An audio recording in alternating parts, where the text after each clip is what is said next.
if it continues, then I see no alternative but to deal with the perpetrators. It also has enormous deterrent value. I mean, if you're part of a team launching or contemplating launching a ballistic or an anti-ship missile, and you know that the consequence within 10 minutes will be a bomb coming down your way, I think that does have a bearing on whether you want to go ahead or not. Britain and America are apparently on the brink of launching military strikes against the Houthis, part of Tehran's so-called axis of resistance in Yemen, after repelling the largest attack yet by the Iran-backed rebels in the Red Sea. As tensions in the region intensify, Grant Shapps, our defence secretary, has accused Iran of being heavily behind the attacks by providing the eyes and the ears for the Houthi missions. Well, we do know that Iran is behind so much of, I'm afraid, the bad things that are happening in that region. And there have been reports, I've seen them on social media as well, about how Iran are providing effectively the eyes and the ears, the radar systems through ships and other things, and certainly the equipment to the Houthis who are using it to attack shipping. So we call on Tehran, but also directly on the Houthis. This absolutely must stop. There will be consequences if it doesn't.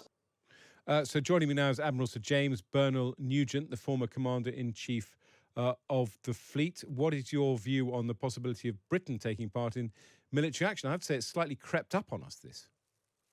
Hi, Ed. Good afternoon. Well, this is certainly very important that this is stopped, as the Defence Secretary has said. The world shipping routes are absolutely fundamental to the world economy, to getting food and goods to people all around the world. And certainly if it drives the world economy into recession, far more people will suffer from that. We could suffer from terrorist incidents. So we must make sure that the sea lanes are kept open. And if that means taking offensive action against terrorists in the Yemen, then so be it. I mean, I think if they are engaging US and UK and others, I think, soon to join warships and merchant ships, then it's not unreasonable for them to expect retaliation. And that presumably means either planes off aircraft carriers or missile strikes from ships. Yes, I mean, my inclination would be, if I was at the political level, would be to go about it that way.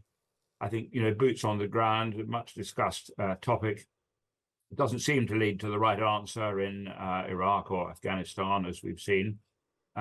Personally, I'm a strong believer in instant response.